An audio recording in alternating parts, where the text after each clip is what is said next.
Assalamualaikum warahmatullahi wabarakatuh. Perkenalkan, nama saya Fadliah LSPD, guru Bahasa Indonesia di SMA Negeri 1 Campalagian, Kabupaten Polewali Mandar, Provinsi Sulawesi Barat. Sahabat Rumah Belajar, tujuan pembelajaran kali ini ada 4. Yang pertama, menjelaskan pengertian teks prosedur. Yang kedua, menjelaskan struktur dan kaidah teks prosedur. Yang ketiga, menjelaskan ciri-ciri teks prosedur.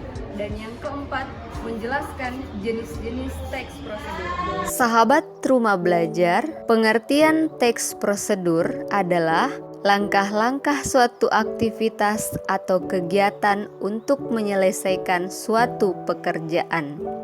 Struktur teks prosedur. Yang pertama, tujuan. Pada awal pembuatan teks prosedur, penulis biasanya memberikan penjelasan terkait tujuan dalam penyusunan teks prosedur. Hal ini juga bisa menginformasikan hasil akhir yang akan dicapai. Yang kedua, langkah-langkah. Bagian ini menjelaskan tentang proses atau tahapan yang harus dilakukan demi mendapatkan hasil maksimal sesuai dengan tujuan dari teks prosedur. Langkah-langkah yang dibuat harus secara berurutan. Selain itu, susunannya harus logis, sistematis, dan mudah dipahami oleh pembaca. Yang ketiga, penegasan ulang atau kesimpulan. Bagian terakhir ini menjelaskan tentang simpulan dari suatu prosedur yang telah dilakukan. Bagian ini bersifat opsional, yakni boleh ada dan boleh tidak ada dalam teks prosedur. Sahabat Rumah Belajar, ciri-ciri teks prosedur ada 7. Yang pertama, menggunakan kalimat perintah. Yang kedua, terdapat panduan yang harus dilakukan.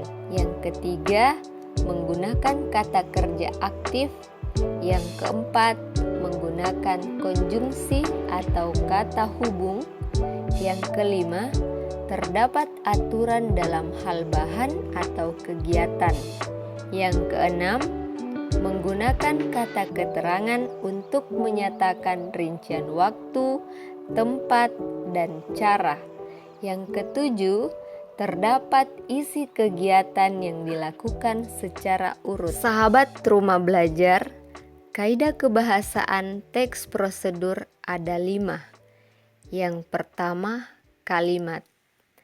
Pada teks prosedur, kalimat-kalimat yang digunakan dapat dikategorikan dalam 3 bagian.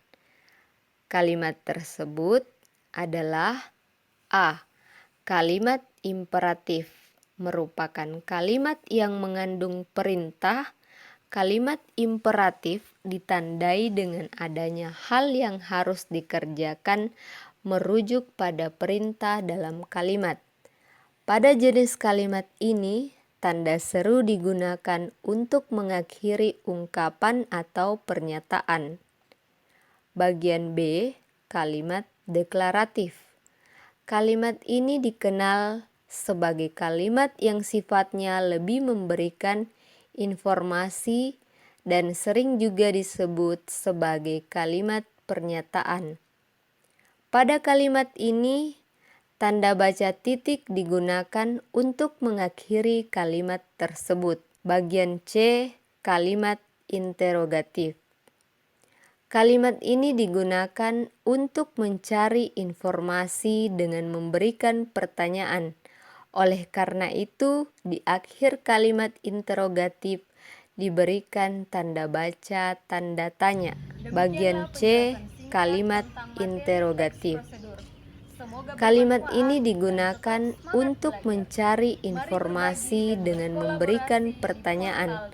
Oleh karena itu, di akhir kalimat interrogatif diberikan tanda baca tanda tanya. Terima kasih. Wassalamualaikum warahmatullahi wabarakatuh.